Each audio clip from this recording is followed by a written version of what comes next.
முத்துவும் மீனாவும் swimming pool கிட்ட உட்காந்து பேசிக்கிட்டு இருக்காங்க. ஒரு கால் வருது. யாருங்க இது, இன்னத்துக்கு கால் பண்றாங்க அப்படின்னு சொல்லிட்டு மீனா கேட்கும். யாருன்னு பார்த்தா தானே தெரியும் அப்படின்னு சொல்லிட்டு எடுத்து பார்க்குறாரு முத்து. எடுத்து பார்த்தா ஜீவா தான் கால் பண்ணியிருக்காங்க. அட கனடா மேடம் அப்படின்னு சொல்லிட்டு சொல்கிறாரு. சரின்னு எடுத்து பேசிட்டு சொல்லுங்கள் மேடம் எப்படி இருக்கீங்க அப்படின்னு சொல்லி கேட்கும். நான் நல்லா இருக்கேன், நீங்கள் எப்படி இருக்கீங்க முத்து அப்படின்னு சொல்லிட்டு அவங்க கேட்குறாங்க. சரி முத்து, நீங்கள் மார்னிங் ஏர்போர்ட்டுக்கு கரெக்டாக வந்துருங்க அப்படின்னு சொல்லிட்டு சொல்கிறாங்க. நீங்கள் வர டைமுக்கு நான் அங்கே வந்துடுவேன் மேடம், கவலைப்படாதீங்க அப்படின்னு சொல்லிட்டு முத்து சொல்கிறாரு. சரின்னு சொல்லி அவங்க ஃபோன் வச்சிடுறாங்க. சரின்னு முத்து மீனாவும் கொஞ்சம் நேரம் உட்காந்து பேசிட்டு இருந்துட்டு சரி மீனாவா போய் தூங்கலாம், காலையில் சீக்கிரமாக ஏர்போர்ட்டுக்கு போகணும், அவங்கள கூப்பிட்றதுக்கு அப்படின்னு சொல்லிட்டு போகிறாங்க. எல்லாரும் தூங்கிடுறாங்க. காலையில் நேரமாகவே முத்து வந்து கிளம்பி சரி மீனா நான் ஏர்போர்ட்டுக்கு போகணும், கிளம்புறேன், இங்கேருந்து போகிறக்கு லேட் ஆகும் அப்படின்னு சொல்லிட்டு அவர் கிளம்புறாரு. பார்த்தீங்கன்னா மனோஜ் ரோகிணியும் காமிக்கிறாங்க அவங்க ரூமில். நம்ம இன்னைக்கு ரெஜிஸ்டர் ஆஃபீஸ் போகணும் மனோஜ், சீக்கிரமாக ரெடி ஆகு அப்படின்னு சொல்லிட்டு ரோகிணி சொல்லிக்கிட்டு இருக்காங்க. முத்து வந்து ஏர்போர்ட்டுக்கு போயிடுறாரு. போய் 20 மினிட்ஸ் வெயிட் பண்ணுறாரு. அதுக்கப்புறம் கொஞ்ச நேரத்தில் ஃப்ளைட் வந்ததுக்கப்புறமா ஜீவா வந்து ஏர்போர்ட்டுக்குள்ள வந்து வெளியே வந்துட்டு கால் பண்ணுறாங்க. நான் இங்கே தான் இருக்கேன் மேடம், பார்க்கிங்கில் வந்துருங்க அப்படின்னு சொல்லிட்டு சொல்கிறாரு. சரின்னு கரெக்டாக அங்கே வந்துடுறாங்க. வந்துட்டு கார் ஏறினோடனே எப்படி இருக்கீங்க முத்து, சீக்கிரமாக வந்துட்டீங்களா என்ன அப்படின்னு சொல்லிட்டு ஜீவா கேட்குறாங்க. இல்லை மேடம் வந்து ஒரு 20 நிமிஷம் தான் ஆச்சு அப்படின்னு சொல்லி சொல்கிறாரு. ஓகே முத்து தேங்க்ஸ் அப்படின்னு சொல்லிட்டு அவங்க சொல்கிறாங்க. வாங்க மேடம் பார்த்துக்கலாம் அப்படின்னு சொல்லிட்டு கார் ஏறுறாங்க. சரி முத்து அப்புறம் எப்படி இருக்கீங்க, எப்படி போகுது உங்கள் வேலையெல்லாம் அப்படின்னு சொல்லிட்டு ஜீவா கேட்குறாங்க. ஏதோ போயிட்டு இருக்குது மேடம், ஒரு கார் ஓட்டிகிட்டு இருந்தேன், இப்போ இன்னொரு கார் வாங்கி விட்டுருக்கேன் அப்படின்னு சொல்லிட்டு முத்து சொல்லிக்கிட்டு இருக்காரு. சரி ஓகே, நான் சொல்கிற ஹோட்டலுக்கு என்ன கொண்டு போய் ட்ராப் பண்ணிடுங்க, நான் வந்து கொஞ்சம் ஃப்ரெஷ்அப் ஆகிட்டு ரெடி ஆயிடுறேன், நம்ம வந்து கொஞ்சம் முக்கியமான வேலையாக வெளியே போகணும், நீங்கள் ஒரு 1 hour கழிச்சு என்னை பிக்கப் பண்ணுறதுக்கு மறுபடியும் வந்துடுவீங்களா அப்படின்னு சொல்லிட்டு கேட்குறாரு. அதெல்லாம் வந்துடலாம் மேடம், எனக்கு கொஞ்சம் சின்ன வேலை இருக்குது, அதை பார்த்துட்டு நான் கரெக்டாக வந்துடுறேன் அப்படின்னு சொல்லிட்டு முத்து சொல்கிறாரு. சரின்னு முத்து வந்து ஜீவா சொன்ன ஹோட்டலில் கொண்டு போய் ஜீவாவை இறக்கி விட்டுட்டு அவர் போயிடுறாரு. ஜீவா வந்து ரூமுக்கு போயிட்டு ஃப்ரெஷ்அப் ஆகிட்டு உட்காந்துட்டு இருக்காங்க. அப்போ ஜீவாக்கு வந்து ஒரு கால் வருது. எடுத்து பேசிட்டு நான் ரூமுக்கு வந்தாச்சு, நீங்களாம் எங்கே இருக்கீங்க, வந்துட்டீங்களா அப்படின்னு சொல்லிட்டு கேட்குறாங்க. ஓ அப்படியா, சரி சரி சீக்கிரமாக வாங்க அப்படின்னு சொல்லிட்டு சொல்கிறாங்க. சரின்னு பேசிட்டு ஃபோனை வச்சுட்டு அவங்க உட்காந்து காஃபி குடிச்சிட்டு இருக்காங்க. அப்போ பார்த்தீங்கன்னா அவங்க ரூம் காலிங் பெல் அடிக்குது.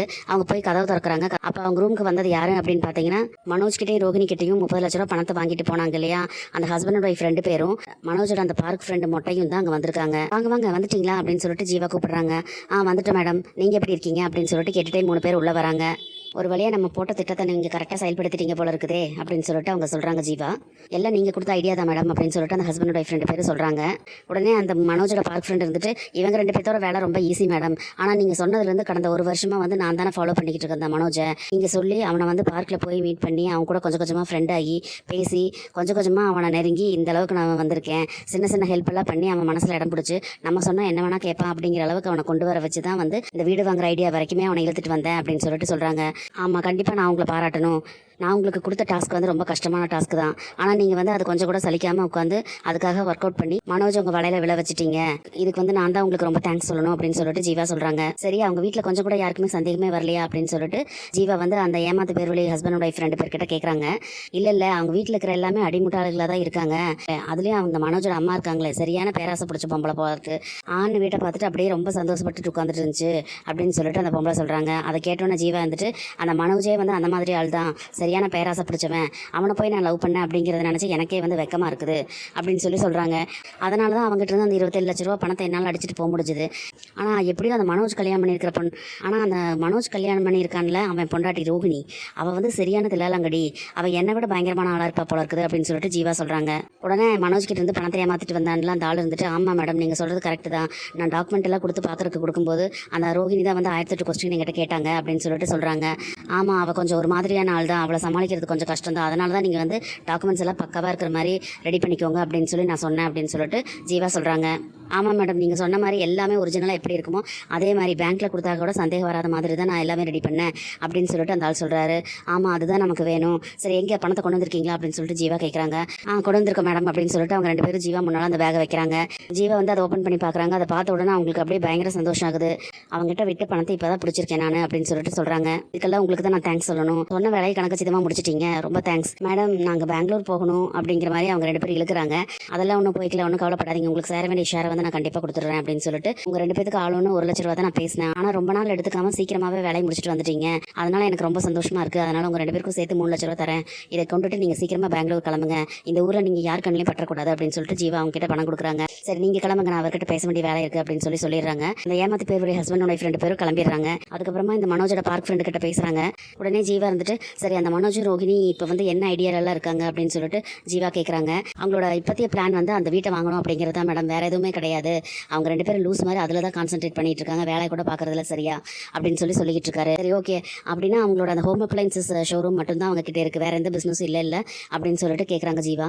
ஆமாம், அந்த மனோஜ் அதை மட்டும் தான் பண்ணிக்கிட்டு இருக்கான், அந்த ரோஹிணி வந்து பியூட்டி பார்லர் வச்சிருக்காங்க, அவ்வளோதான், வேறு எதுவும் கிடையாது அப்படின்னு சொல்கிறாங்க. சரி ஓகே, நீங்கள் எனக்காக இந்த ஒரு வருஷமாக வந்து அந்த மனோஜை ஃபாலோ பண்ணிக்கிட்டு அவனை நம்ப வைக்கிறதுக்காக நீங்கள் எவ்வளவோ ரிஸ்க் எடுத்திருக்கீங்க, எவ்வளவோ வேலை பார்த்துருக்கீங்க, எனக்காக இவ்வளோ தூரம் நீங்கள் ஹெல்ப் பண்ணதுக்காக ரொம்ப தேங்க்ஸ். இந்தாங்க, இதில் 3 லட்ச ரூபா இருக்குது, நீங்கள் வச்சுக்கோங்க அப்படின்னு சொல்லி கொடுக்குறாங்க. அதை வந்து அந்த மொட்டை வந்து சந்தோஷமாக வாங்கிக்கிறாங்க. வேறு ஏதாவது இந்த மாதிரி வேலை இருந்தால் கூட சொல்லுங்கள் மேடம் அப்படின்னு சொல்லிட்டு அவர் சொல்கிறாரு. இப்போதைக்கு அந்த மாதிரி எந்த வேலையும் இல்லை, ஆனால் அந்த மனோஜ் கிட்ட வந்து நீங்கள் அவரோட வெல்விஷர் மாதிரி தன்னால நடந்துகிட்டு இருக்கீங்க, ஃப்ரெண்டு மாதிரியும் நடந்துகிட்டு இருக்கீங்க. கண்டிப்பாக இந்த வீடு விஷயம் ஏமாந்ததில் வந்து உங்களை தான் கண்டிப்பாக தொலைவான், ஏன்னா நீங்கள் தான் வந்து அந்த வீட்டை இதை காமிக்கிறதுக்காக கூட்டிகிட்டு வந்து இது பண்ணியிருக்கீங்க, ஞாபகம் இருக்குல்ல அப்படின்னு சொல்லிட்டு அவங்க கேட்குறாங்க. ஞாபகம் இருக்குது மேடம் அப்படின்னு சொல்லிட்டு அவர் சொல்கிறாரு. அதான் சொல்கிறேன், எப்போவுமே அவன் கண்ணில் பற்றக்கூடாது, நீங்கள் இந்த ஏரியாவே மாற்றிருங்க, முதல்ல உங்கள் நம்பரையும் மாற்றிருங்க அப்படின்னு சொல்லிட்டு ஜீவா சொல்கிறாங்க. சரிங்க மேடம், நான் நம்பரை மாற்றிடுறேன் அப்படின்னு சொல்லிட்டு அவர் சொல்கிறாரு. எக்காரணத்து கொண்டு அவன் கண்ணில் நீங்கள் பற்றாதீங்க, அப்படியே நீங்கள் பட்டுட்டா கூட என் பேர் வெளியே வரக்கூடாது அப்படின்னு சொல்லிட்டு ஜீவா சொல்கிறாங்க. கண்டிப்பாக நான் அவன் கண்ணில் படமாட்டேன் மேடம், நான் இந்த ஏரியாவே ஷிஃப்ட் பண்ணிடுவேன் அப்படின்னு சொல்லிட்டு அவர் சொல்கிறாரு. சரி மேடம், நான் சேஃபான வேறு ஒரு இடத்துக்கு போனதுக்கப்புறமா புது நம்பர் வாங்கிட்டு உங்களுக்கு நான் கால் பண்ணுறேன் அப்படின்னு சொல்லிட்டு அவர் சொல்கிறாரு. சரி ஓகே, நீங்கள் இப்போ கிளம்புங்க, எனக்கு கொஞ்சம் வேலை இருக்குது அப்படின்னு சொல்லி ஜீவா சொல்லிடுறாங்க. சரின்னு அவரும் அங்கேருந்து கிளம்பிடுறாரு. மனோஜர் அந்த பார்க் ஃப்ரெண்ட் அங்கேருந்து கிளம்பினதுக்கப்புறமா ஜீவா எந்திரிச்சு போய் கதவை சாத்திட்டு அப்படியே ஜாலியாக வந்து சோஃபாவில் உட்காந்துட்டு, ஏய் மனோஜ், ரோஹிணி, நீங்கள் 2 பேரும் என்ன அதிபுத்திசாலின்னு நினைப்பா? மனோஜ், நீ வந்து சரியான முட்டாளுங்கிறது எனக்கு முதலே தெரியும், அதனால தான் வந்து உங்ககிட்ட இருந்து அந்த பணத்தை முதலே நான் அடிச்சுட்டு போனேன். ஆனால் அந்த ரோஹிணி என்னைக்கு உனக்கு பொண்டாட்டியாக வந்தாலும் அவள் கொஞ்சம் புத்திசாலி தான், அவள் தான் வந்து போலீஸ் வரைக்கும் கொண்டு போய் என்னை மாட்டி விட்டு என்கிட்ட இருந்து அந்த பணத்தை பிடுங்கிட்டா. ஆனால் என்னைக்கு இருந்தாலும் அந்த பணத்தை உங்ககிட்ட இருந்து பிடுங்கணும் அப்படிங்கிறக்காக தான் வந்து இத்தனை நாள் நான் திட்டம் தீட்டினேன், அதில் நான் சக்ஸஸும் ஆகிட்டேன். ரோஹிணி, நீ வந்து மனோஜை என்கிட்ட இருந்து தட்டி பறிச்சதுக்காகவும் தான் உங்களுக்கு இந்த தண்டனை அப்படின்னு சொல்லிட்டு அந்த பணத்தை பார்த்துட்டே வந்து ஜீவா உட்காந்து சிரிச்சுக்கிட்டு இருக்காங்க. இந்த மனோஜுக்கு ரோஹிணிக்கு இது தேவைதான். இது மட்டும் பார்த்தாது, இனி அடுத்து முத்துவை மீட் பண்ணும்போது இந்த மனோஜ் பற்றியும் ரோஹிணி பற்றியும் ஜீவா வந்து முத்துக்கிட்ட கண்டிப்பாக சொல்ல தான் போகிறாங்க. இனி மேற்கொண்டு என்னெல்லாம் நடக்க போகுதுன்னு சொல்லி நம்ம பொறுத்திருந்து பார்க்கலாம் ஃப்ரெண்ட்ஸ். நம்ம வீடியோ பிடிச்சிருந்தா லைக் பண்ணி சப்ஸ்கிரைப் பண்ணுங்கள். தேங்க்யூ.